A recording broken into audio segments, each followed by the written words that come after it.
Добрый день, уважаемые зрители. Начинаем прямой эфир Грэма сегодня. Меня зовут Анна лейтланд-григорьева. Грэммедиана, цикл программ, который мы вели для вас, подходит к концу. И сегодня его финальный выпуск. Мы поговорим о важной теме. Это цифровое благополучие, это цифровая грамотность и критическое мышление. И как все эти аспекты связаны между собой. Интервью с Моникой Хенли, специалистом по критическому мышлению, как раз провел наш коллега Кирилл Воронин. Большое интервью с большой презентацией, очень важный такой разговор, который можно, как мне кажется, даже конспектировать. Сейчас мы поставим его в прямой эфир, а позже вернемся к вам. Welcome, ladies and gentlemen, and the viewers of Gryanul Grem YouTube channel. My name is Kirill Voronin, and today we have a very special guest, Monica Henley, a specialist in digital literacy who focuses on disinformation and its impact on democratic societies. Monica, welcome, and thank you for taking your time for this interview. Thank you for inviting me. Yeah. We have several topics to cover today, and I wanted to particularly focus on the subject of digital well-being and digital literacy as a crucial part of digital citizenship and critical thinking. Digital well-being is a pretty new term for the modern day society.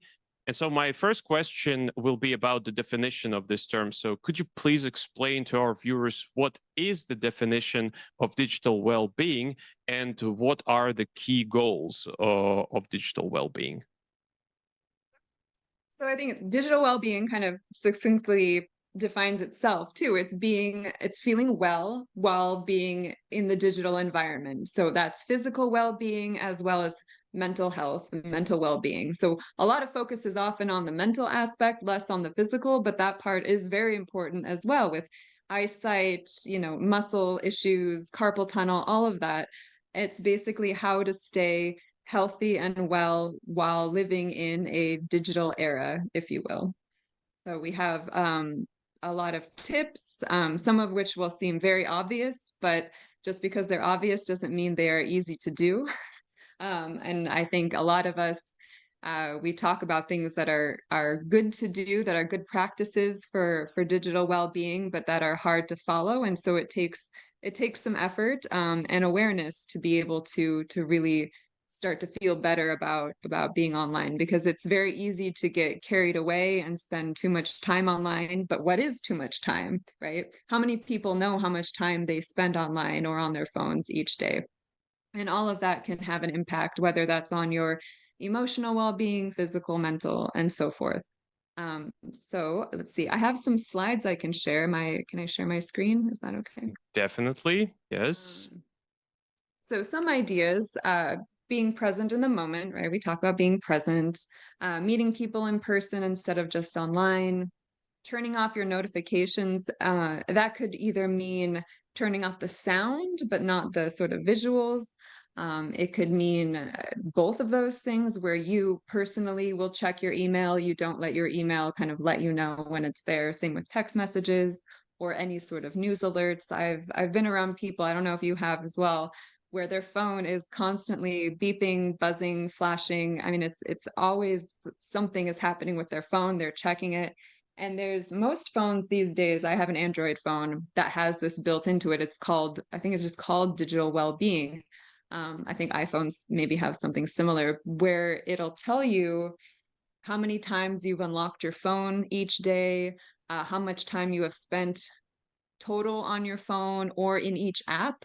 And you can set limits for, let's say, if you say, I only want to spend half an hour on TikTok or Instagram, and you can set those limits and it will actually shut it down once you've reached it. You can obviously very easily go and adjust those if you decide, no, it's very important, I keep watching these videos. Or it's a good way to sort of break up that time and sort of jolt you out of doom scrolling or, just mindlessly scrolling. Making a phone-free zone. Some people don't take their phones into the bathroom, the bedroom, the kitchen. Having a little phone-free area where you just know, especially for children, it can be a good practice to say, okay, no phones before bed, no phones at the dinner table. And that's part of also setting and maintaining boundaries. If you say like, okay, if I'm out to dinner with my friends or my family, I'm not, my phone will not be on the table. I will not check my phone. which is just polite, I think, in general, but also, better for being present and in the moment. And then reducing unnecessary noise. And that can be notifications, ringtones. Some people turn off sound at night just to not have their sleep disturbed. And all of these things are just very little things. But being aware, I think, is always the first step of anything. As long as you're aware of how much time you're spending, because a lot of people aren't. And if just being presented with, oh my gosh, I spent 7.5 hours doing nothing on my phone, how could that time have been spent better? And maybe that's fine. Maybe you're completely fine with it. A lot of business is conducted on phones, and that's totally fine. As long as you're aware of it and are okay with, oh, I've spent 3 hours on Instagram, but I am an influencer or I'm a reporter. Like I need to be on Twitter and Instagram and things like that. So, like we discussed, some recommendations. So controlling your time online, you can say, between, 8 and 1, I will, do whatever online. And then after that, I'm only going to focus on this, or I will only use a desktop or a laptop computer and not my phone. Don't check your phone before bed, during meals. And again, that's going to be your personal choice, right? During the pandemic, I mean, I certainly noticed this because we couldn't be meeting people in person. And a lot of times information changed very quickly. And so we were just glued to our phones. My vision definitely got worse. I don't know if you noticed that too. You're wearing I usually wear glasses, but my vision got terrible. And I said, I need to do something. This needs to stop. It was very hard to stop, but I did some eye exercises, and we'll get to that in a little bit. Being present, like we said, it's hard to tell people or children like, oh, you should go meditate or spend time in nature and be present in the moment. Most kids don't have trouble being present in the moment, but sometimes it takes just a little bit of awareness, of kind of jolting people out of something that's easy. It's easy to scroll on your phone and watch videos, but once you take that away, and you just go outside, you go, oh, all right, well, this is great. I like outside. I notice this too when the power goes out sometimes. Where I live, the power goes out every so often, and it's almost like awakening, where you're like, oh, I could do I could write a letter, I could read a book. Like what an amazing world. Anyway, meeting people in person, we mentioned that. It's easy to maintain relationships online. Like I, talk to a lot of my friends online that I never see in person, but making that extra effort is just a different kind of conversation that you might have in person that's maybe a little bit more meaningful. You feel closer to people, because even if you're talking to, a dozen people or more every day, it's different than meeting people in person, just for your own, like, kind of the feeling of being close to people. Reducing noise could be emails. It doesn't have to be necessarily physical noise. It could be just informational noise, spam emails, notifications from things that you always ignore, but you are, you haven't had time to unsubscribe from, or to delete these notifications. And that takes some doing too. I mean, younger children may not have, a giant email inbox and things they subscribe to, but it could be in the form of just anything. I mean, we're bombarded with media messages from all angles. It doesn't have to be emails and ads. It's, commercials, or social media. It doesn't have to be an obvious ad, right? You have a lot of influencer marketing. You have a lot of things that you are exposed to. I mean, t-shirts, movies. All of it is media, and all of it has this sort of noise of information aspect to it. It's asking your brain to do something with this information, whether it's to feel happy or sad, or to buy something, or to do something. So reducing that kind of brings more of a feeling of calm and orderliness to your own thoughts, right? And like we said, digital device free zone, whether that's bedroom, dining area, bathroom, wherever else you think you shouldn't have phones. But that's hard to do as well. Maybe use your phone as an alarm. Where are you going to put it if not in your bedroom, right? So in that case, you could reduce, turn on do not disturb or something, so people can't call you if people call each other these days. or just any sort of pings, buzzes, notifications, just having it be that alarm and that's it. Or shutting off mobile data. Put it in airplane mode so the alarm still works, but you're not connected. And like we said, turn off notifications. It really helps for staying focused. It's such a little thing not having these noises, because in my head, I'm like, well, I want to know when someone messages me or if someone emails me so hours don't go by and it's an urgent message. But it really helps, especially if you are working on something, if you are reading, if you're trying to sleep. It really just, usually nothing is so urgent that it can't wait a little bit, or it can't wait for you to sleep. And remembering that, the world won't catch fire if you don't check your phone, because, it's only been relatively recently that we've even had phones to check, and the world was, well, I was going to say just fine, maybe not just fine, but it was okay. The world kept turning even though we weren't able to check things every 2 seconds. So oh yeah, digital hygiene. So this is also less of the mental, physical, emotional aspect, but it's more of staying safe online. And that's part of digital literacy, is this sort of digital hygiene, right? Is your location enabled on your phone? Do you know how to check that? Do you know why it's enabled? If you're using maps, sure, it needs to be enabled. But does your calculator app need to know where you are? Probably not. What apps have access to your photos or your phone conversations? How is your data used? Where is your data used? Updating software on your computer, updating your phone, using complex passwords, avoiding public Wi-Fi. And avoiding public Wi-Fi can be a hard thing to do, especially if you're traveling or you don't have mobile data for some reason. The impulse to, you're in an airport, you connect to airport Wi-Fi. Knowing why that might not be a good idea, who else has access to everything that's sent over that network, is something to look into. We don't have so much time to go into that today, but just knowing the risks of connecting to open public Wi-Fi and how to keep your information safe. And, it could be banking information. It could just be information that you just don't want out there. It could be your personal, your children's photos. It could be your own photos. It can be,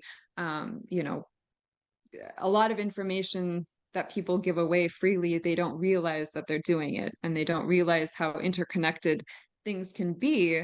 A lot of people say, well, I don't have anything to hide. It doesn't matter to me what companies know about me or whatever, but it's not just about you. It's about everyone you're also connected to. And this is important in any, if you're part of a business, if you're part of the military, you're one puzzle piece, but you might be the most important puzzle piece. You might be the last puzzle piece for putting together something. Like a good example that I've used is during the war in Afghanistan, there was a small secret base of the United States, and there weren't that many people there, but they liked to exercise. And so they would run the perimeter of the fence of the base. What they didn't realize was they had, I think it was Garmin, it was some sort of brand of like watch that would track, steps, heart rate, and their where they ran. What they didn't know is that that was uploaded to the website, to some sort of cloud situation, and that allowed sort of the terrorists or whoever was around there, who didn't know there was a base there, who wanted to know if there was a base there, that allowed them to map the entire perimeter of the base, because these soldiers were running, and that information was uploaded, right? So that's just one example. So again, like I said, awareness is a big thing. If you don't know how your data is being used, you should try to find out. I always ask the question too, especially of younger folks, is, how much do you pay each year combined to use TikTok, Facebook, if you use Facebook, Instagram, any social media? Like, how much on average do you pay to use it? And the answer usually is zero. I don't pay anything to use it. And you go, well, these are billion-dollar companies, so where are they getting their money from? And usually the answer is you. If you're not paying for it, the product is generally you, right? And your data and your information. And so find out, read those boring privacy and terms and conditions, and see how your data is being used.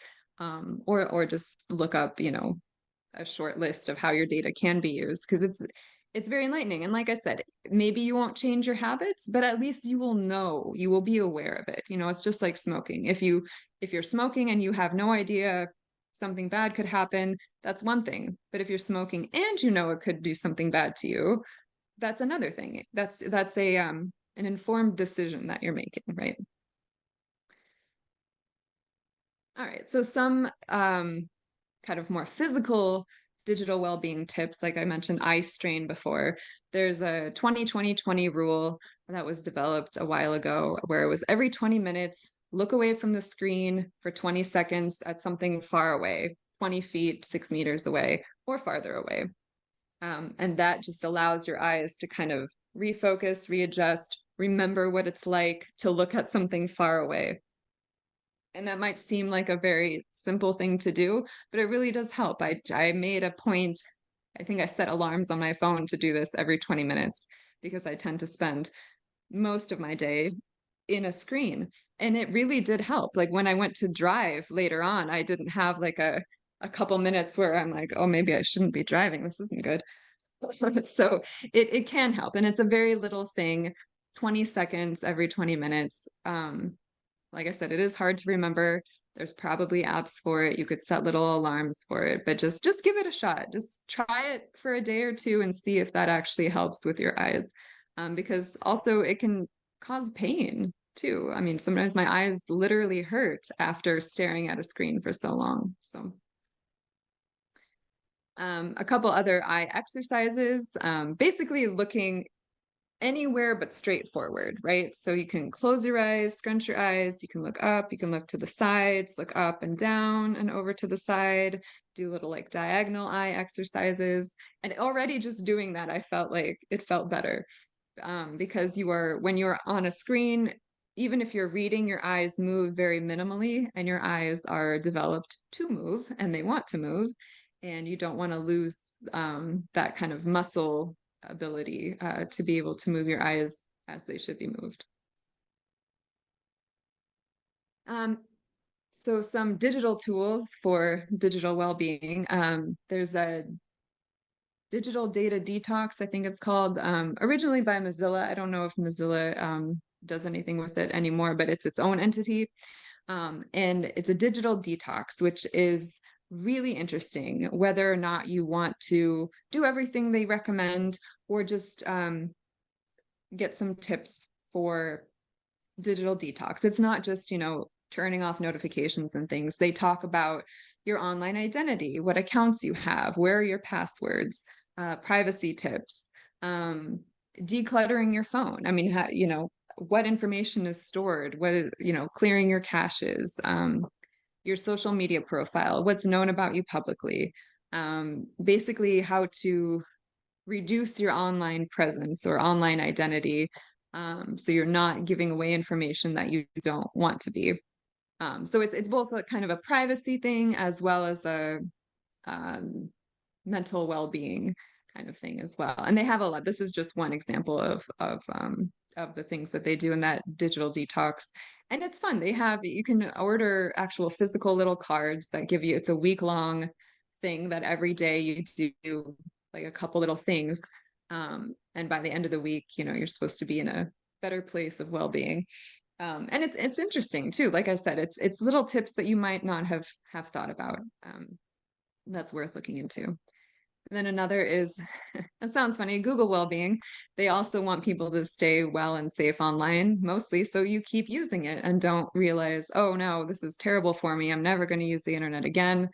Probably no one will say that anyway, but basically just being more mindful with your time online. Like if you even just saying, instead of reaching for your phone, think like, okay, why am I doing that? What am I checking? Am I waiting for an email? Is there a call coming in? Am I just trying to not be bored? Am I waiting for something? Like why are you opening your computer? Why are you looking at your phone? And again, like that just mindfulness, that awareness of, oh, I'm checking my phone because I'm anxious, or I want to look like I'm talking to someone, I'm waiting at a bus stop and I don't want people to talk to me, or, it could be I'm reading the news, it could be a lot of things. And like I said, it's hard when your phone is an alarm clock, it's a camera, it's a music device, it's a lot of things. So you're probably going to use it. But it's how you use it, and focusing your time when you use it that can help you, because we have, there are studies that talk about effects of social media on children and adults, and most of it's negative, right? And so how do we minimize anxiety? How do we minimize feelings of inadequacy, comparing ourselves to others online? How do we minimize a lot of these things? And a lot of it has to do with just how often and how much you're using social media or being online in general. So focusing your time, and like they also say, unplug more often, find more ways to disconnect, even if it's just an hour more than you normally would, a half hour. You can start small. You could say, I'm going to try to, let's say you notice on your phone, you use it, let's say 8 hours a day, and you think that's a lot. Try 7 hours, see how that feels. When I travel or when I'm with family, I notice I use my phone very little. It might be like an hour a day or something like that. And that kind of feels good, right? It feels like, oh wow, I actually did something, I connected with people. That's awesome. But on the other hand, when I do use my phone for many hours a day, I think, well, I still did stuff. I was talking to people, I had meetings, I did this and I did that. So it's, like I said, it's just about being aware of how you're using your devices, or how you're managing your time online. All right. So any comments or anything on, I'll go back, on well-being that you would like to talk about? Well, you've basically mentioned everything that needed to be mentioned. Yeah, it's like the tips, which is the most important thing regarding that. And obviously, like you've mentioned, that Android devices have this feature of digital well-being installed, implemented into the Android system. Yeah, I also have an Android device, and it also tracks and monitors the time that I spent staring at my device every single time. Yeah, and it gives me weekly reports of whether or not my time of using the device has increased, yeah, or decreased, and it allows me basically to monitor the time that I spend in my device. And considering the fact that my job in particular is online, yeah, I want to obviously, decrease the time that I spend staring at the display of my device as much as possible. But the next thing, and that's going to be the topic that we're moving to, right? The topic of critical thinking, because nowadays, digital space is a very gigantic entity, right? Where one can find a lot of useful as well as harmful information. And the latter is especially relevant when we talk about kids and teenagers, right? The younger generation, because their opinions and views of the world can at times be easily manipulated. And I think that in today's day and age, it's appropriate to say that the issue of critical thinking and its development is as crucial as ever. So moving forward, right, I wanted to ask you, so what is critical thinking? And is there a way to develop critical thinking within this particular age group, as well as with any other age group that we have? With anyone. Right. So critical thinking, in essence, I mean, there are many definitions of critical thinking, but they're more or less similar to each other. And it's basically the ability to question, first of all, the ability to question anything, information, media, anything.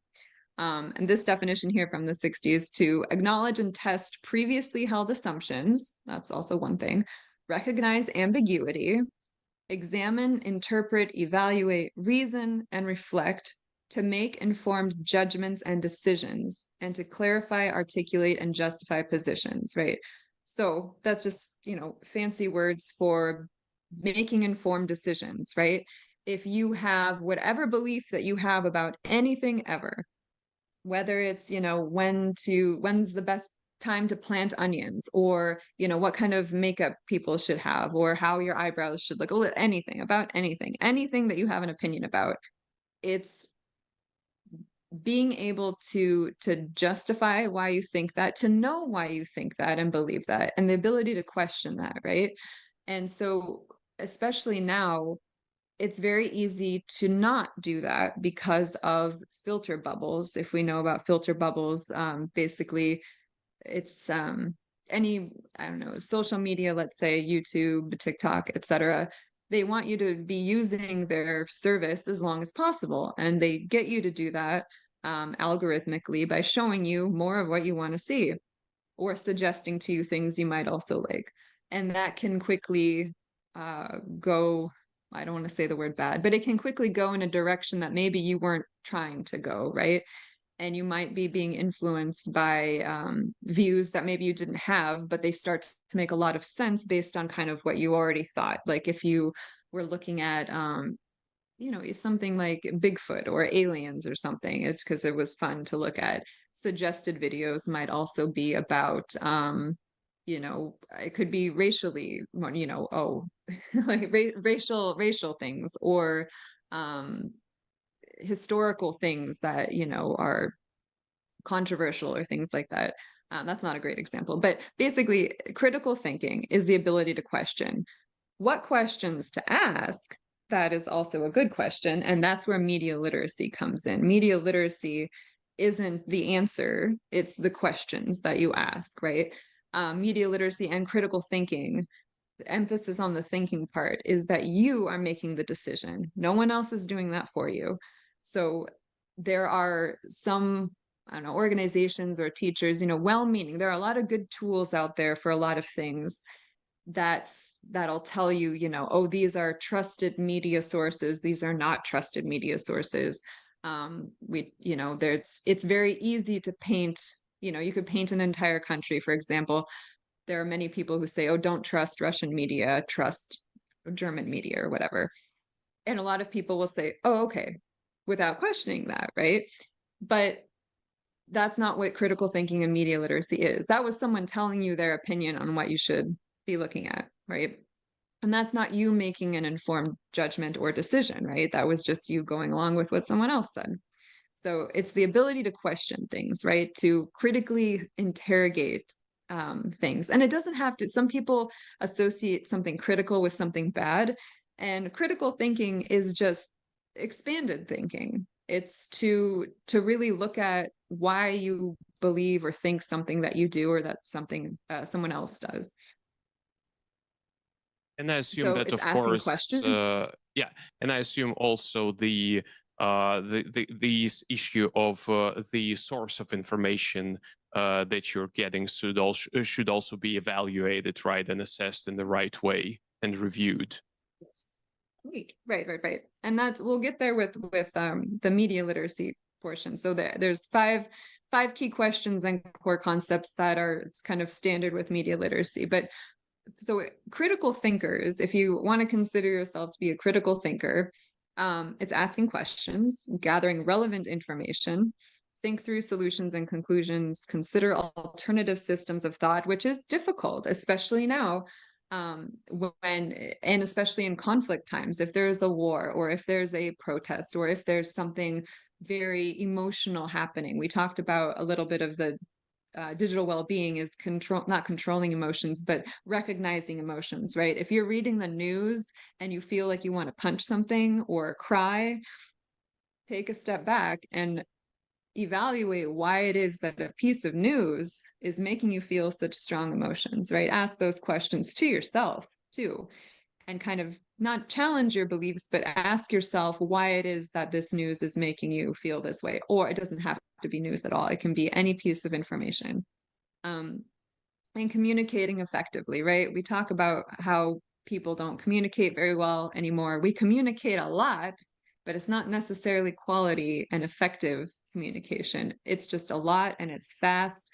And you know, we talk about disinformation sometimes. Disinformation doesn't necessarily have to be, you know, a huge orchestrated campaign funded by a government to change someone's way of thinking to destabilize democracy. It could also be part of sloppy journalism, journalism, a lot of journalists, maybe they don't care, or they had to do something in a hurry and they put out information that was wrong, or that just wasn't fully, evaluated information. So it goes from both sides of the consumer of information and the producer. And these days, more and more of us, I would say almost all of us, are also producers of information, right? So media literacy is also on that side of things, is how you are framing something, is how you are putting out a message into the world. And that's something to think about on social media. We talk about, curating whatever it is that you're doing on social media, only showing the good things or only showing the bad things or things like that. So really kind of looking at why you're doing things that you are, why are people doing things that they're doing and how that's affecting you and so forth. But so from media literacy, basically similar to critical thinking, it's the ability to access, first of all, analyze, evaluate, and create media in various forms. So a lot of people get hung up on the analyze part of things. We talk a lot about news and how to evaluate a good source of news, not necessarily good, but analyzing a piece of news, right? Who created this message? That's the first one. Who created this message? What techniques are being used? How did you access that information? That's something that people don't often talk about, is did you look for this information, or did it somehow magically appear on your feed somewhere? Did you come across it somewhere? And so when people talk about media literacy, it's very easy to criticize media literacy and think that it's not something that's going to be helpful, or it's brainwashing, or it's, control of media. But there's a lot of things that media literacy is not, right? Media literacy is not just one perspective of a piece of information. It's not looking for opinions or fact fiction, political agendas, stereotypes, misrepresentations. And it's not just media production. It doesn't mean don't watch. We just talked about reducing how much time we spend online, but media literacy doesn't mean, hey, don't watch this or don't do this. Media literacy shouldn't be telling you don't anything, right? It's not a list of good and bad media sources or what you shouldn't read or listen to.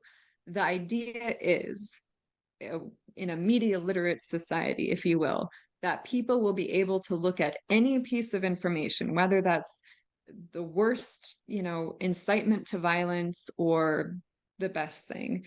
It's that you're able to critically look at it and not have it affect you in a way that maybe the creator of that information wants to affect you. Excuse me. So, and how that starts is with these 5 key questions. First of all, who created this message? Whether that's social media, whether that's news, whether that's a t-shirt, a poster, whatever. Graffiti is also a type of media, right? Who created this message? That could be the journalist, that could be the photographer, basically anyone who created whatever message that you're seeing, music videos or music, poetry, books, anything, any type of media. Who created this message? What creative techniques are used to attract my attention? And this could be a lot of things. This could be images, certain images, right? On YouTube, especially, they have thumbnails, right? Sometimes the thumbnails have nothing to do with what's in the video, but it might be something scary. It might be like, a lady in a bikini. It might be a beautiful picture of food or mountains or something that catches your attention. That And is then what once they you're watching that video, clickbait, if I remember right, correctly. Yeah. exactly. And it's hard too, because these days journalism is largely funded by advertising. And so if you're a journalist and you want to keep your job, you want people to read your stuff. And I had this interesting conversation with some journalists, I think it was in Papua New Guinea and Australia, and they said, listen, the information that we write about is good, it's solid, it's, well done journalism, but our headlines have to be a little clickbaity, or else no one is going to read them, because people look at it and go, I don't care. But if you write it in this creative way, then more people are likely to click on it. And they said, you know, I feel bad doing that because it feels wrong to do that, but I don't know of any other way. And I don't have an answer for that. Only that you as a consumer being aware of creative techniques. It could be color, it could be noises, it could be you know, types of music. Like you might be watching a YouTube video about I don't know, a war or something historical or children. What kind of music is playing, right? Is it super sad music? Is it happy music? How does it make you feel personally? And you know, what are certain angles? Is it from above? Are you in someone's face? There are a lot of guiding questions that media literacy has too, but in general, just being aware of certain techniques that might be used. TikTok is great for this too, because a lot of the TikTok videos are very short and they have to use very creative techniques to get your attention and to keep your attention, whether that's yelling or you know, there's many techniques, dozens of techniques. How might different people understand this message differently from me? And that can be a hard one too. That can be one that's easy to forget.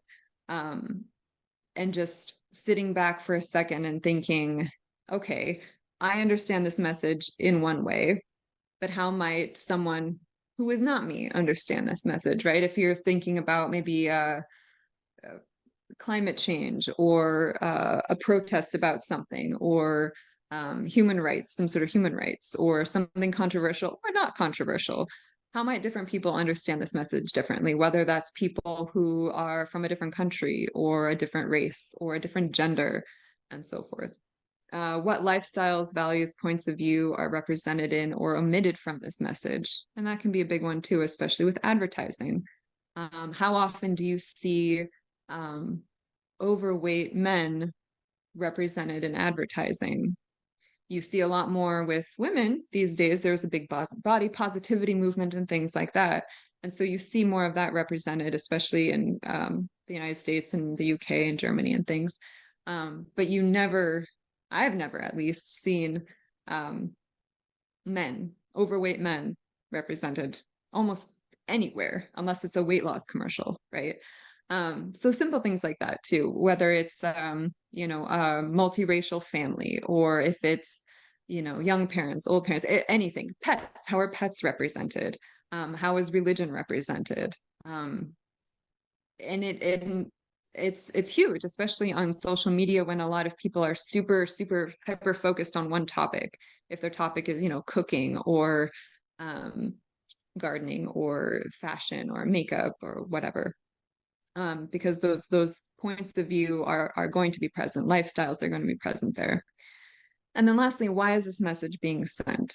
And that's important too, to think about why someone took the time and the effort, potentially the money, to present this message to you, to send this message directly to you to read.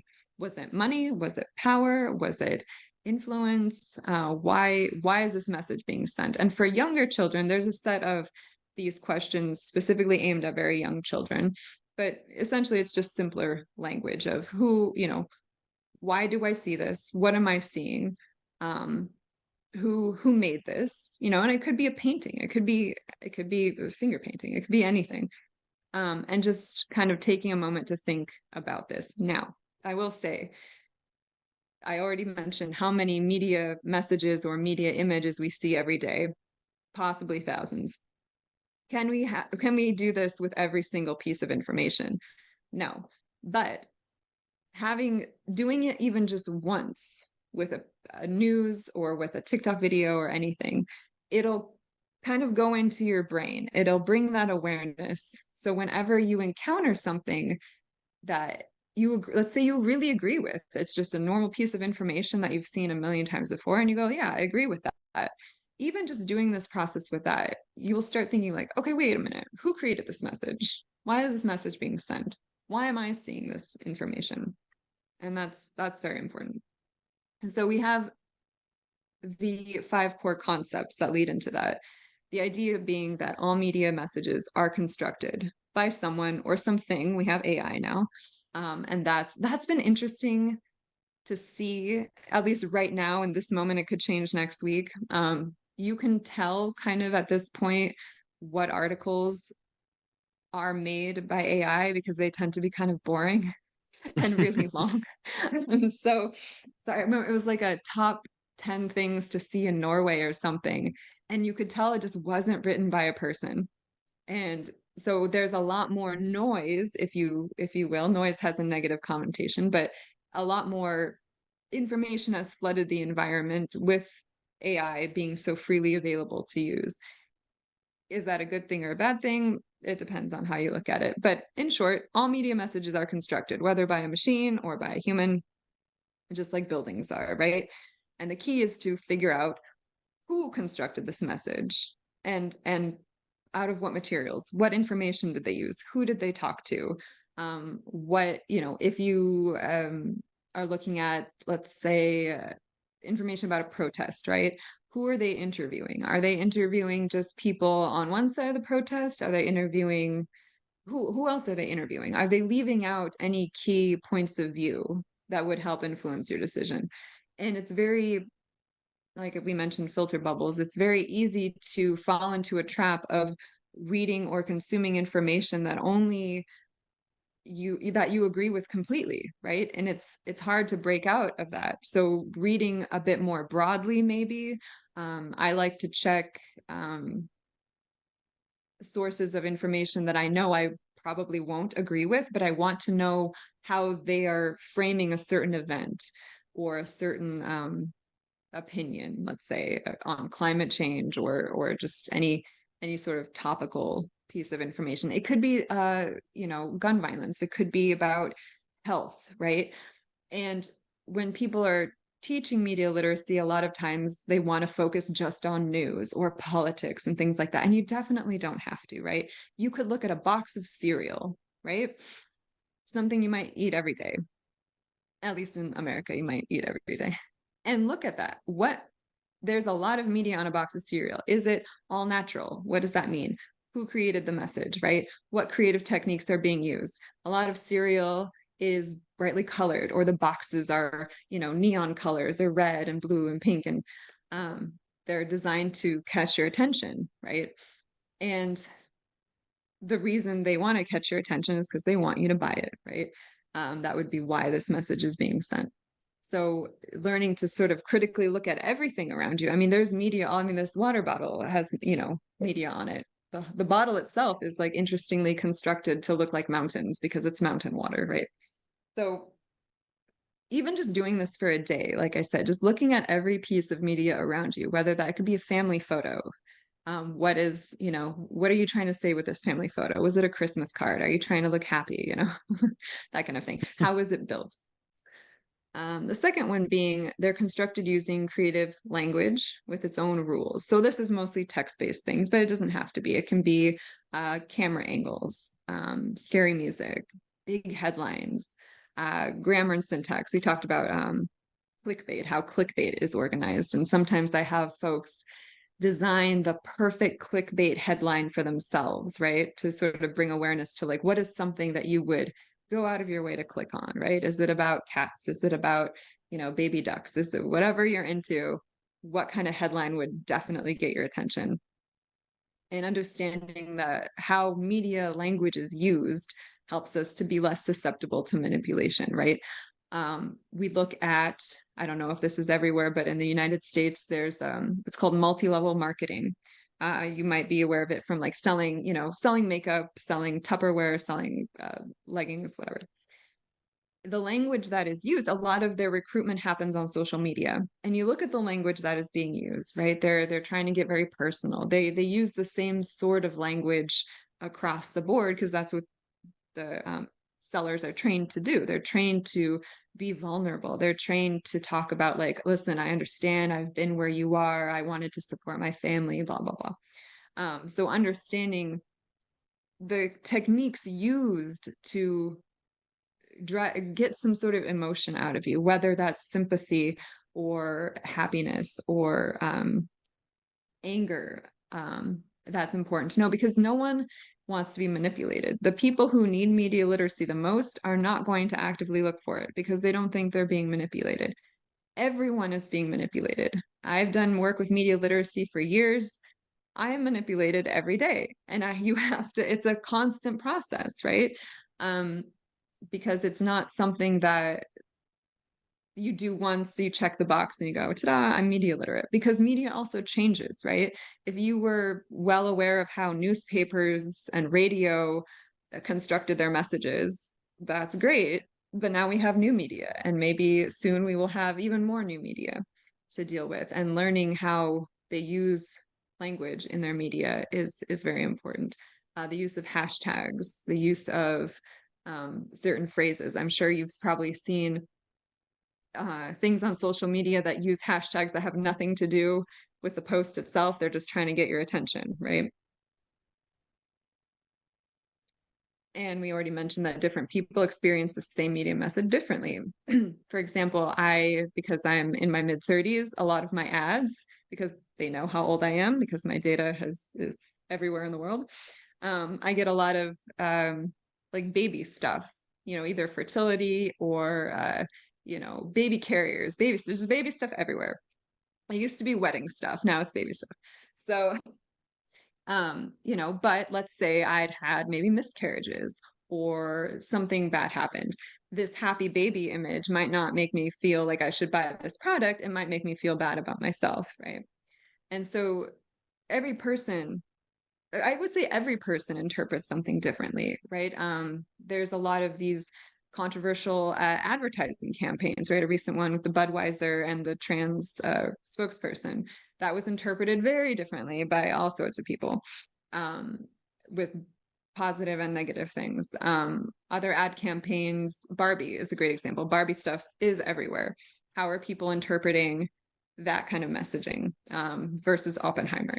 There's something every day is happening that you can find examples of, and how we interpret these media messages, and knowing how we interpret these media messages is big.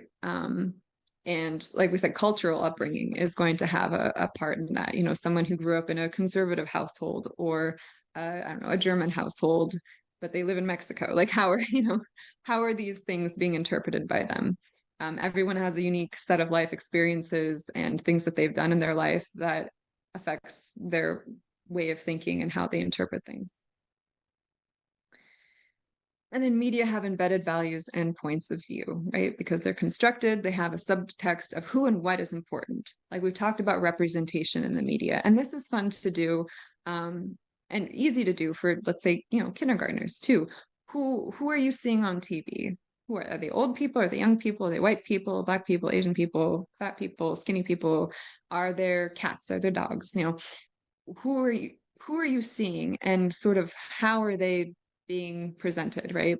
I love using old advertisements that are really clear about social roles, right? You have men being the center of the household, and the woman is doing the cleaning or the cooking or whatever, and talking about, like, if you aren't using this dish soap, your husband's going to be very mad about having dirty dishes. Like, how dare you, right?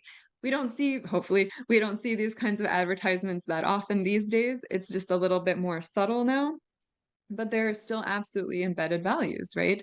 How many times do you see advertisements with like a same-sex couple as parents?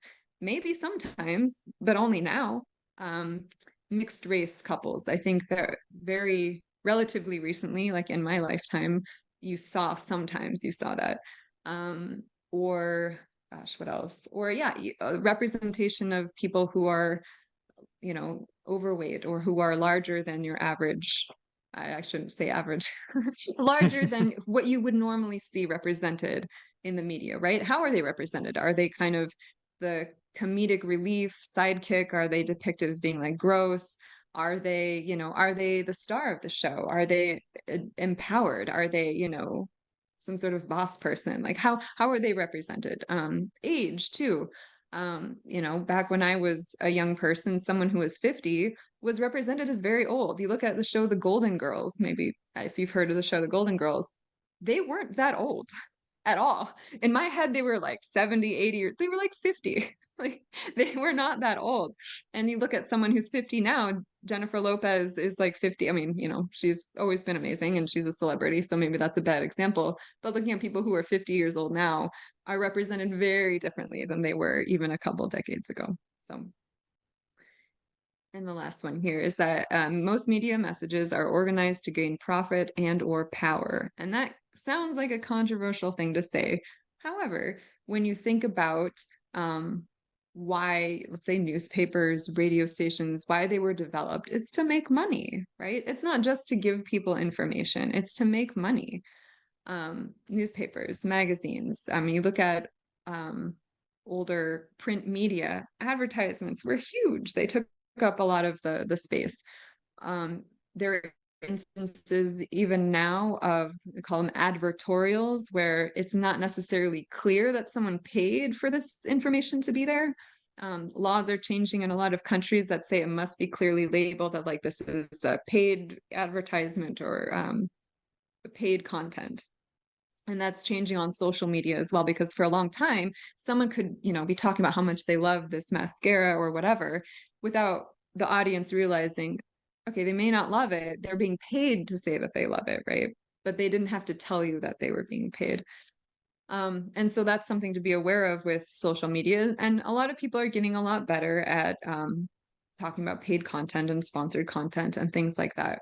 But there's not a lot of oversight, right? There's nothing that really keeps people from being kind of manipulative or things like that. Same with you know, TikTok, especially because a lot of TikTok is so hyper focused on like one thing, and in order to keep your audience, you have to keep doing the same thing. So is that, what is that? Is that money? Is that power? Why are people creating messages on social media? And that's something to think about too, whether it's you know, someone who just wants to be an influencer because they want to feel powerful or they want to make money off of it, right? So that's, like I said, that's just something to keep in mind when you talk about why is this message being sent, right? Is it someone who's trying to do a good thing? Is it someone who's trying to make money? Sometimes you can tell, and sometimes you really can't, right?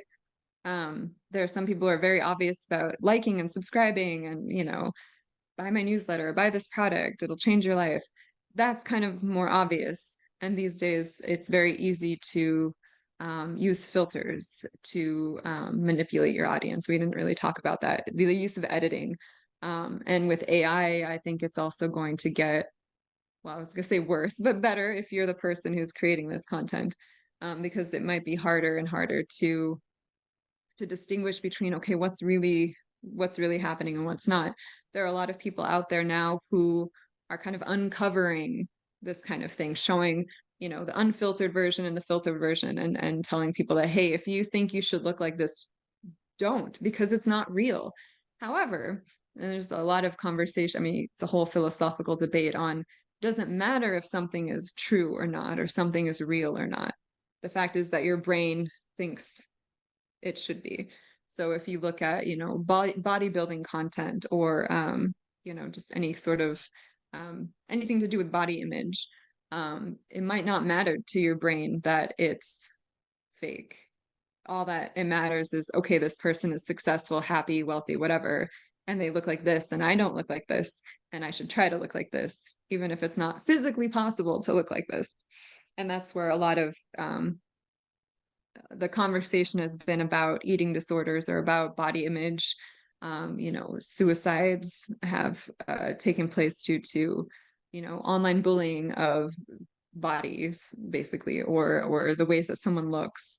And that's a huge thing because you're open and vulnerable online to people's comments, to people's opinions, whether or not they believe them, right? Same with any sort of opinions on things. We saw this with a lot of politicians. It didn't necessarily matter that what they said wasn't true. The fact is that you've heard it somewhere, you know? So I thought it was interesting when former President Trump gave nicknames to his opponents, right? and you remember what a lot of those nicknames are, what was it, Lion Ted or Crooked Hillary? Like, I remember these, right? And so somewhere in my brain, it associates those two things together. Are they true? Who knows? But the fact is that it's already out there. And so that's something to be aware of. Same with, any, I don't know, not conspiracy theories, but things you may have heard before, like the CIA invented AIDS, right? That was a big kind of floating narrative when I was growing up. The CIA invented AIDS. But where did that message come from, right? It's a whole interesting story. You should look it up on your own.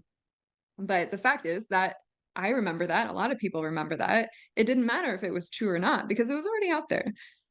So keep that in mind too, and be mindful of what you're posting online, especially kids, what kids are posting online. How could this be interpreted by different people? Again, from the point of view of the producer. When you're posting something, think of your worst enemy seeing it, think of your best friend seeing it, think of your mom, your grandma, everybody. And I'm not saying don't post something. I'm just saying be aware of what you're posting. Be aware of what you're interacting with and how you're interacting with it. And just, again, that awareness, that mindfulness will hopefully help make a better digital environment for everyone to participate in, right? Because that was a very kind of the democratic process, right? Of everyone has a voice, everyone can have a platform. And that's a great thing, usually. It depends on how you use it, though. So that was it. So any comments on that? Yeah, I wanted to ask one question that's like for the future, yeah, for the perspective of the future, so to speak. Media literacy is a very important subject for discussion, right? Because these days, kids have access to mobile gadgets, devices, and especially social media at the youngest age possible. Like you would very often see a 3 or a 4-year-old kid already in a mobile device, scrolling like social media and so on and so forth.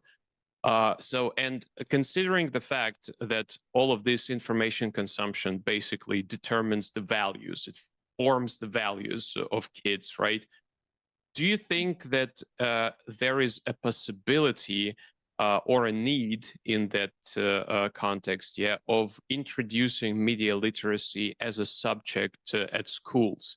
Not even at universities, right, but at schools, so that the kids would be more self-aware of what kind of information they consume, and like you have just talked about, yeah, determine and form this media literacy, being able to distinguish not right from wrong, yeah, but at least the harmful and useful information that they consume on day-to-day basis.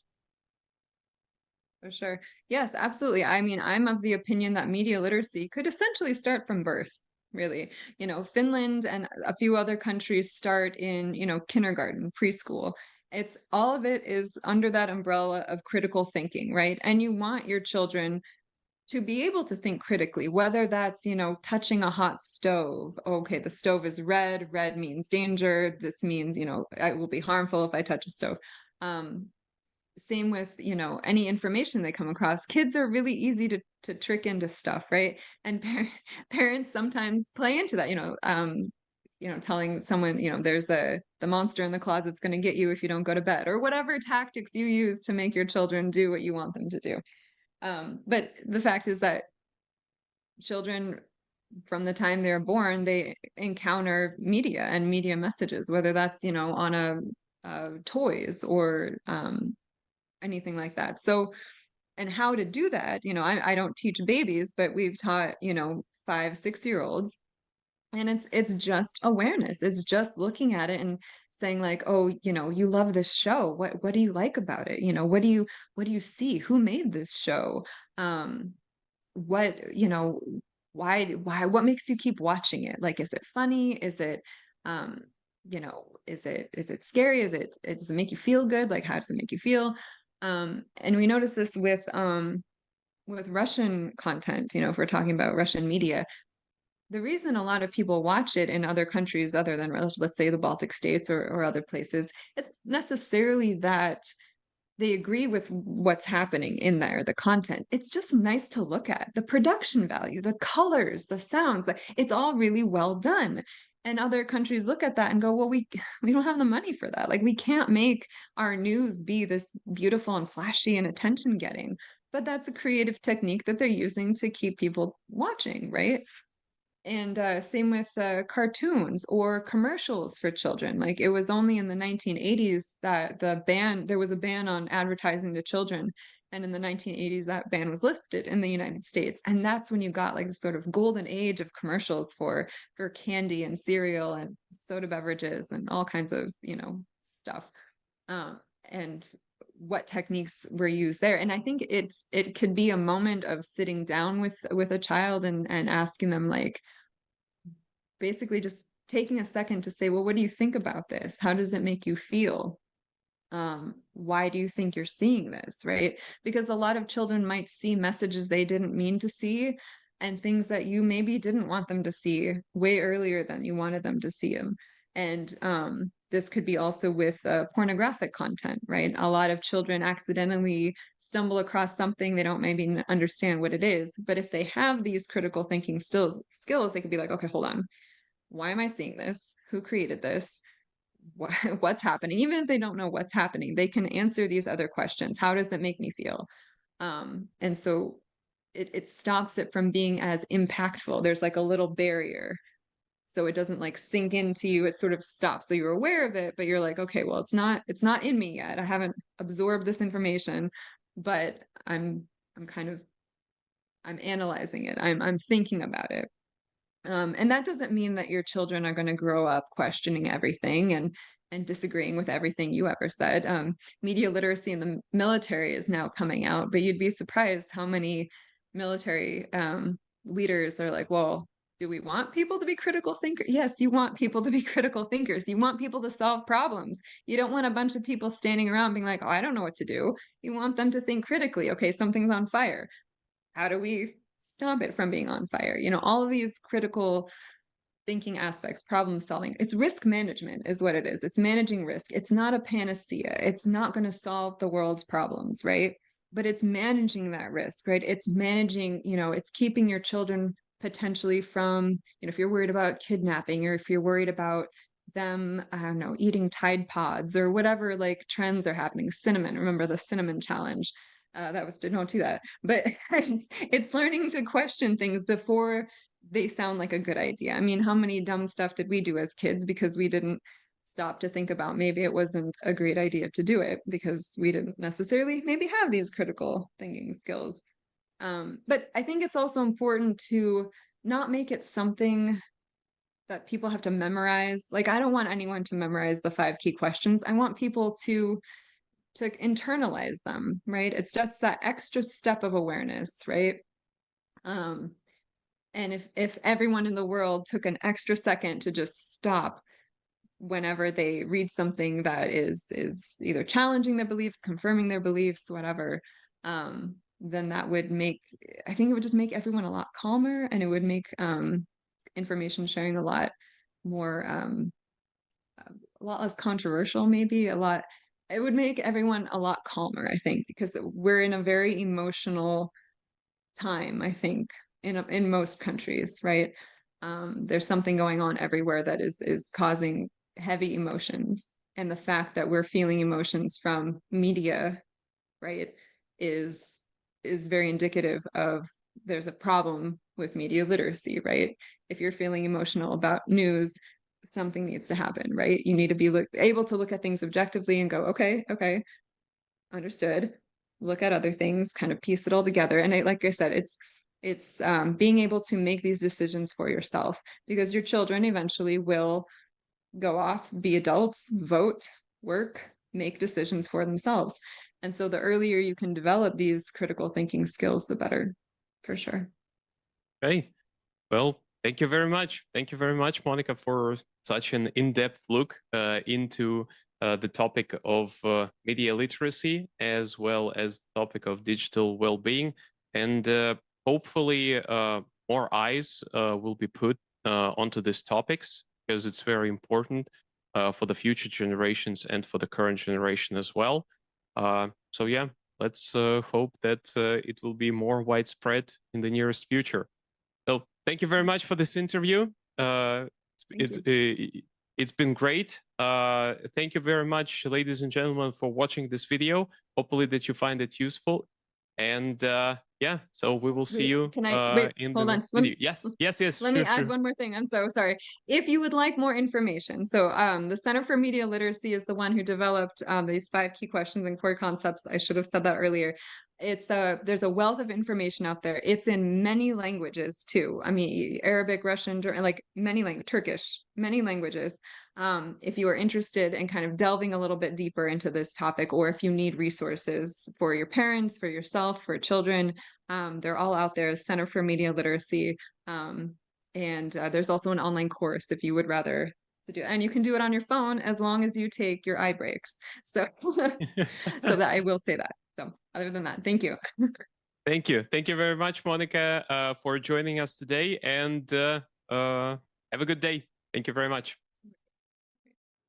Ну что ж, это была Моника Хенли, эксперт по критическому мышлению. Она представила такую большую развернутую презентацию. Интервью с ней провел наш коллега Кирилл Воронин на английском языке. Мы титровали это интервью, и кто-то из наших зрителей написал, что титры было не видно, но, по-моему, их было хорошо видно. Мы специально их перепроверяли, и вот другие наши зрители как раз отмечали, что все было понятно, ясно. Если что, это можно будет пересмотреть, потом у нас на канале останется этот стрим. Отмечу также и призываю наших зрителей подписываться на наш телеграм-канал, потому что именно там по окончанию этого стрима появится задание, поучаствовав в которых на аналитику, на размышления, поучаствовав в которых вы сможете даже получить призы. Поэтому присоединяйтесь к нашему телеграм-каналу, там по окончанию этого стрима появится пост, в котором вы сможете комментировать, участвовать и таким образом взаимодействовать с нами в таком интерактивном формате.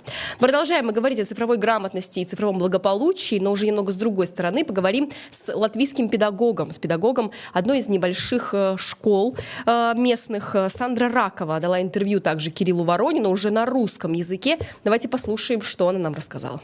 Добрый день, уважаемые зрители. Добро пожаловать на канал Gryanul Grem. Сегодня в рамках цикла интервью на тему цифрового благополучия, а также влияния гаджетов и социальных сетей на моральное состояние людей, в частности подростков.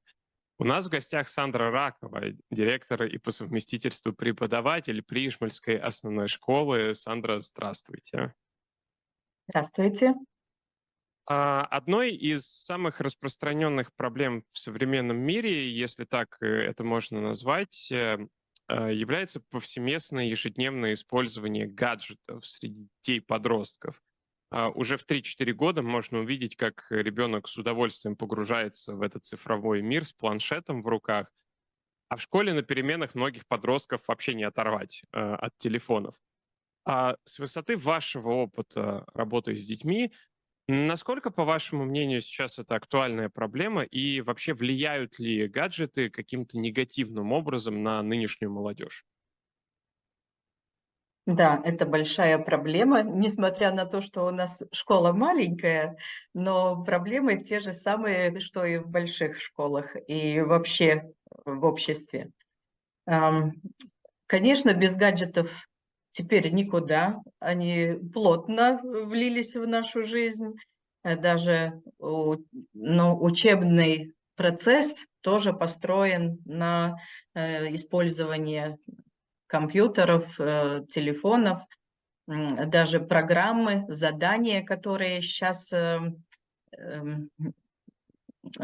делаются такие, да, там и написано: используй телефон, чтобы найти соответствующую информацию.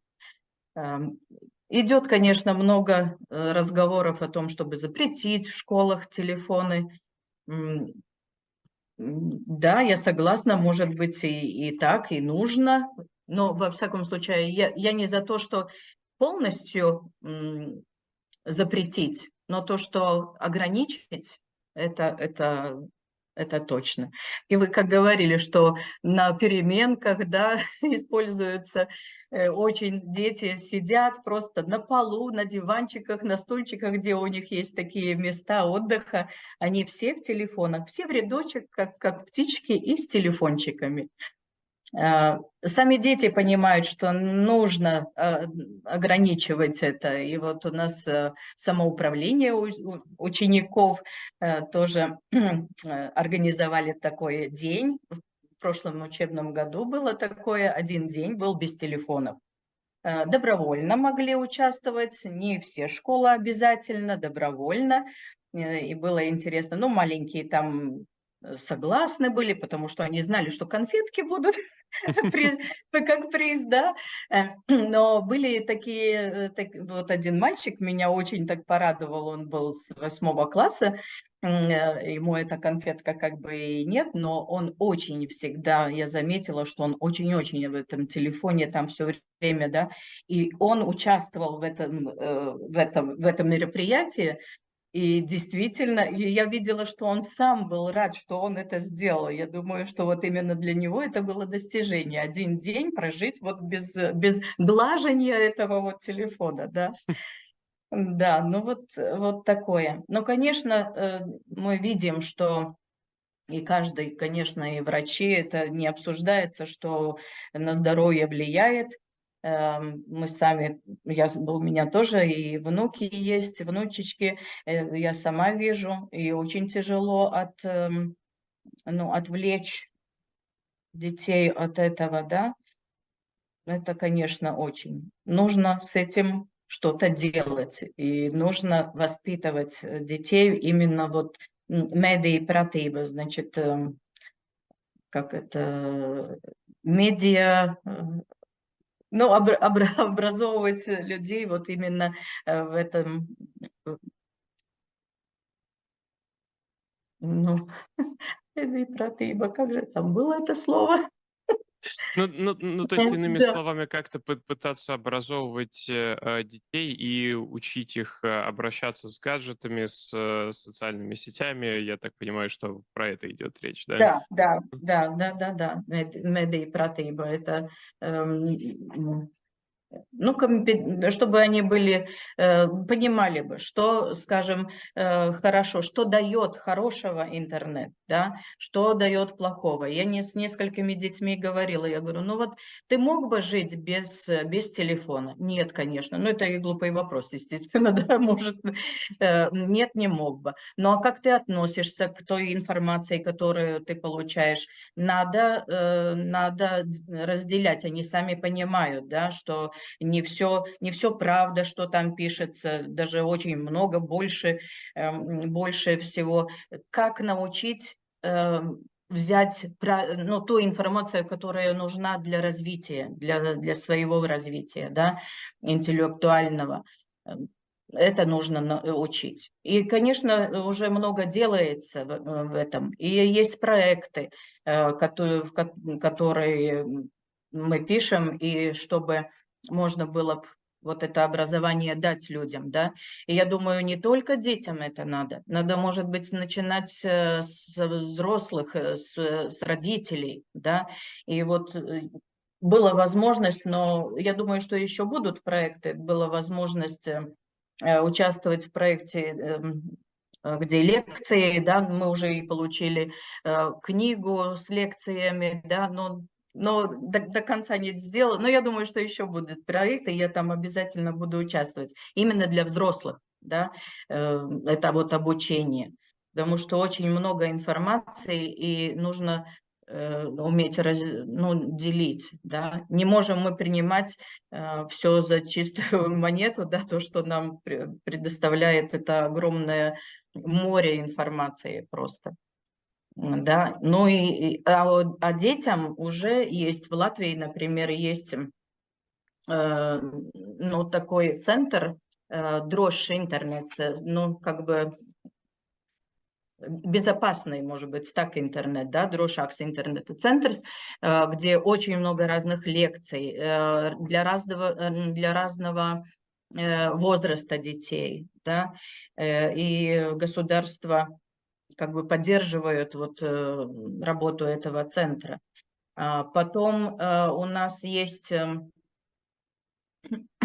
тоже такое школа 2030, где очень много материалов и программ образования, да, и много материалов, и тоже там очень много говорится о безопасности вот интернета. Даже я говорила с одной девочкой, она закончила 12 класс в этом году, она говорит даже, что в экзаменационной работе были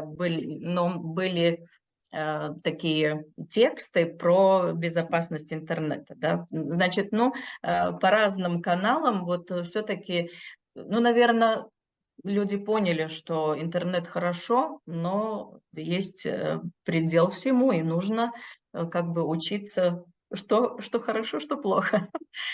Вот.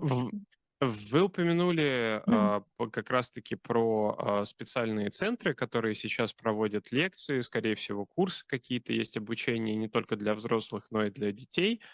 А вопрос по поводу внедрения подобных систем в школьное образование. Вот как вы думаете, можно ли на уровне вообще страны, в принципе, в школьное образование ввести подобные предметы, ну, что-то по типу обучения безопасности в социальных сетях или обучения безопасности в интернете или что-то в этом роде? Возможно ли это вообще сделать?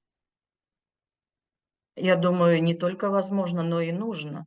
Есть государства, в которых действительно есть такие уроки в программе, которые учат вот, ну, медиапротиву.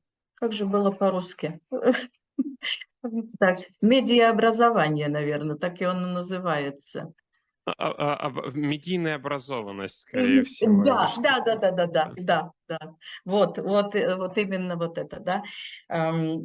Потому что, ну, это и ведется, потому что у нас, например, есть часы классного, да, vai klassestundas, где классный работает со всем классом, да, и у нас есть 5 тем, про которые это вообще, ну, безопасность, да, значит, гражданская, ну, пилсон, ну да, как гражданин, да, Мгм. valstiskums, да, государственность обучается, что там сейчас я уже и так, значит, здоровый образ жизни, да, ценности, и сейчас вот приплюсовалась дрожжи интернета, то есть вот это безопасность в интернете, да, потому что мы знаем, насколько на детей можно влиять по-разному, да, к сожалению, дети не берут хорошее, а вот почему-то ну, как бы вот все плохое всасывают, да, ну, как-то вот это очень, ну, беспокоит, конечно, и родителей, и учителей. Вот. Я думаю, что это, ну, это уже происходит, да, обучение всего. Но, может быть, не настолько активно, да. Я бы хотела бы, чтобы это еще активнее было, потому что, ну, действительно, интернет очень много занимает. Ну, что там лукавить, и мы, взрослые, тоже сами говорим, что, ой, как много времени занимают социальные сети. Ну, не сиди в этих сетях, да, ну, а вот надо же, надо кому-то там ответить, надо что-то узнать, как же без меня вот это все пройдет, да. Ну, это так интересно. Мы вчера вот, кстати, интересно, фотографии рассматривали. Просто фотографии. Теперь уже это уже не модно в телефоне, а вот просто черно-белые. И, понимаете, хочется посмотреть, и мы раздвигаем фотографию. Да, понимаете, уже это, ну, автоматично в телефоне раздвинули, посмотрели, да, а вот простую фотографию, насколько это нас всех захватывает, да, нашу жизнь. Ну, как бы другие правила в жизни появляются уже, но с этим надо что-то делать. Вот вы упомянули чуть ранее по поводу того, что начинать нужно в первую очередь не столько с детей, сколько с их родителей. Я с этим полностью согласен.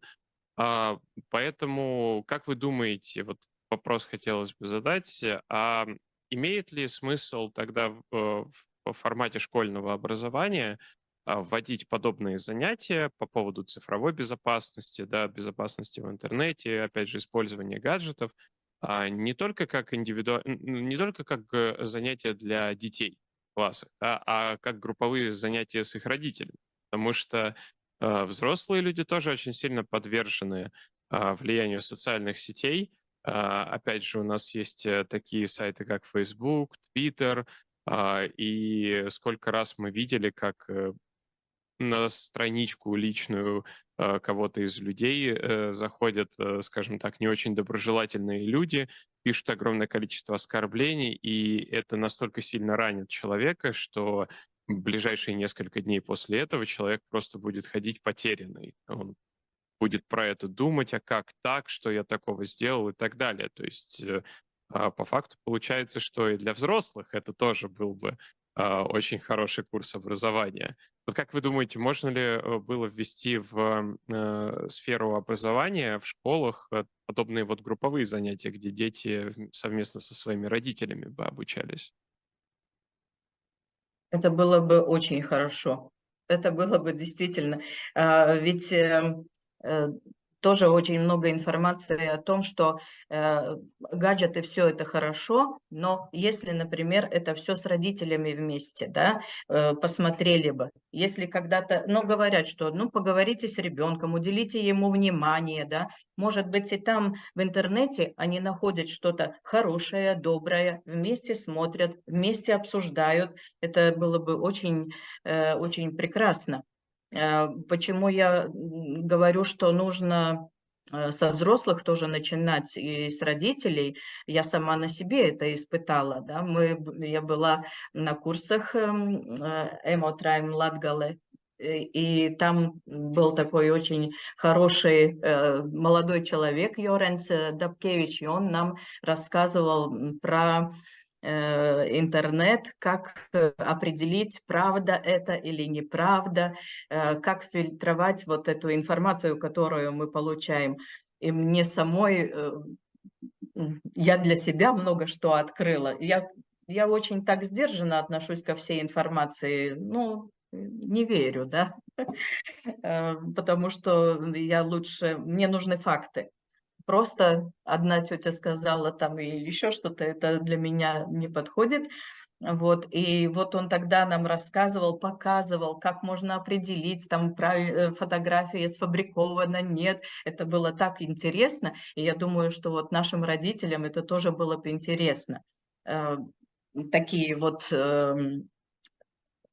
курсы, такие обучения, лекции, хотя бы какие-то просто встречи, да, с такими людьми, которые немножко приоткрывают нам вот эту занавес, ну, той второй стороны интернета, да, можно так сказать. Это обязательно нужно делать, и это будем делать. Это уже немножко происходит уже, да, но нужно с большей силой это Ну вот особенно. в рамках одного из предыдущих наших интервью я общался с Моникой Хенли, которая, собственно, является одним из специалистов по критическому мышлению.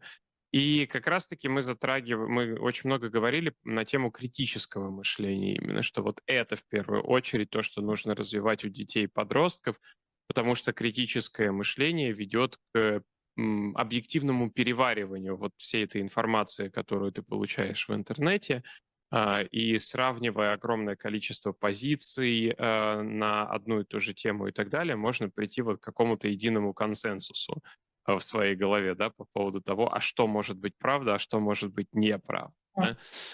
Вот это тоже очень важный шаг. Но, как вы упомянули ранее, и это происходит повсеместно в любой стране сейчас, да, все-таки 21 век, век цифровых технологий, и у нас есть в школах сейчас такие вещи, как интерактивная доска, да, которая, собственно, тоже по факту цифровой аппарат, да, который используется. Опять же, проекторы очень часто используют, те же самые гаджеты, компьютеры используют тоже в обучении.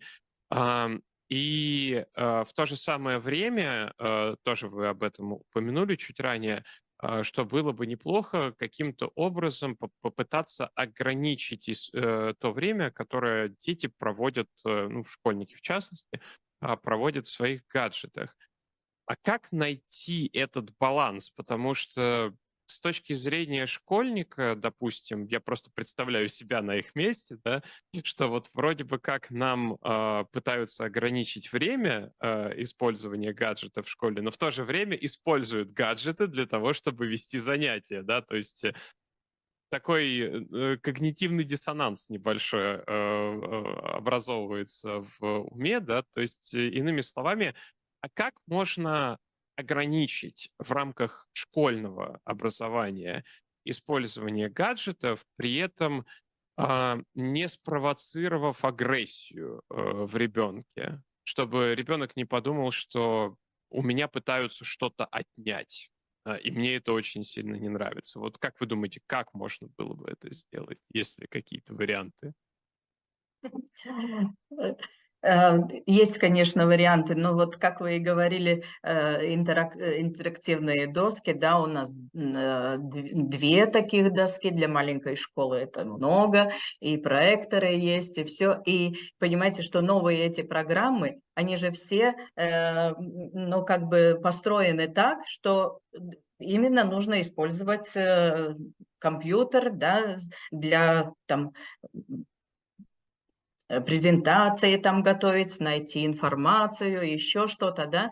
И, например, когда проходит аккредитация школы, да, это очень важно, чтобы были бы компьютеры, чтобы дети были бы обеспечены компьютерами, да, и чтобы интерактивные доски. Это все хорошо, это хорошо, но в меру. И как же ограничить? Ну, есть спорт, где мы идем на улицу, 3 урока, да, в каждом классе. Есть уроки природоведения, где мы идем тоже на улицу, скажем, визуальное искусство, дизайн и технологии, где мы, тоже и технологии, да, где мы, скажем, готовим, шьем. Это уже компьютер нам не поможет ни вышить, ни приготовить там какое-то блюдо, да. Это все вот эти предметы. Например, изучение языка, да, но тоже, если мы идем к тому, что только как тестовые, да, занятия, только отметить галочками, да, но это тоже нет. А если мы будем учить разговаривать, мыслить, писать рукой сочинение, да, ну вот это зависит тоже и от учителя. Да, учитель, как он, какой метод он выберет для преподавания. Да? Он может выбрать дети самостоятельно. Теперь ну, тенденция на то, что дети самостоятельно должны учиться по инструкции. Да? Открой это, найди это, запиши это. Не понял, еще раз прочитай, еще раз не понял, тогда обратись к своему однокласснику, еще не понял, тогда уже к учителю. Да? Тенденция к тому идет, что самостоятельно работать. Но зависит от учителя действительно. Какой он метод выберет? Он может выбрать беседу, он может выбрать дискуссию, чтобы детей заставить мыслить, да. Ну вот, я так думаю. Но, конечно, мы в деревне, у нас деревенская школа, у нас вокруг природа, красивый парк, и учителя, вот спорт, визуальное, природоведение, мы это используем. В этом наш такой бонус, такой плюс. Ну вот, кстати, это тоже немаловажный момент, поскольку я обучался в большом городе в свое время, да, и я как раз застал вот появление и распространение гаджетов. Тогда появлялись первые телефоны сенсорные, не кнопочные, а вот именно сенсорные. И это было все интересно, и мы точно так же не отлипали от них на переменах, да и даже на занятиях в какой-то момент. И тот факт, то, что у деревенской школы может быть преимущество перед городской, вот именно в том плане, что можно отвлечь как-то подростка, занять его чем-то другим, опять же, природа, пейзажи, выйти подышать свежим воздухом, провести даже занятия какие-то на свежем воздухе. как по мне, это наверняка очень большой плюс. Ам, еще один вопрос, который хотелось бы задать. Многие говорят про негативное влияние гаджетов на а, молодежь. Конкретно это выражается в каком-то нестабильном моральном состоянии. Да? То есть когда школьник может впасть в апатию, в депрессивное состояние, и это все видно, да, то есть даже если это не прямой конфликт с кем-то из класса, с преподавателем, это вот все идет непосредственно от социальных сетей, от той информации, которую поглощает ученик и так далее и тому подобное. А вот приходилось ли вам сталкиваться с подобным, когда под влиянием гаджетов, использования гаджетов было вот очевидно и ярко выражено, что один из учеников вашей школы, да, ну, может быть, даже несколько, были в таком депрессивном состоянии из-за того, что они прочитали или увидели в соцсетях? Да, это действительно, это так. Было такое, надо было действительно беседовать с детьми, с ребенком, и нужно было, ну, скажем так, спасать его, да, потому что нечаянные какие-то записи, сами дети что-то пишут, другие это читают, потом используют это, чтобы унизить, чтобы, ну, как называется, моббингс, да, исключать из своего, скажем, круга общения, да, было такое, и есть это, скорее всего, что будет, поэтому нужно еще не только учить вот этому критическому мышлению, но и законодательству. Ну что ж, это была педагог латвийской школы Сандра Ракова. Вот что она нам рассказала, общаясь с подростками, какие выводы она сделала. Тоже такой, как мне кажется, важный разговор. Кирилл Воронин провел это интервью с Сандрой. Спасибо вам за активность, много комментариев в чате. И призываю наших зрителей переходить теперь уже в окончании нашего эфира, переходить в наш телеграм-канал, где появятся задания для вас, и вы сможете, отвечая на них, даже получить призы. Спасибо. Этот цикл программ Грэммедиана подходит к концу. Мы не прощаемся и надеемся, что вернемся уже с новыми темами вскоре. А пока я, Лейтланд-Григорьева, говорю вам до свидания, всего доброго.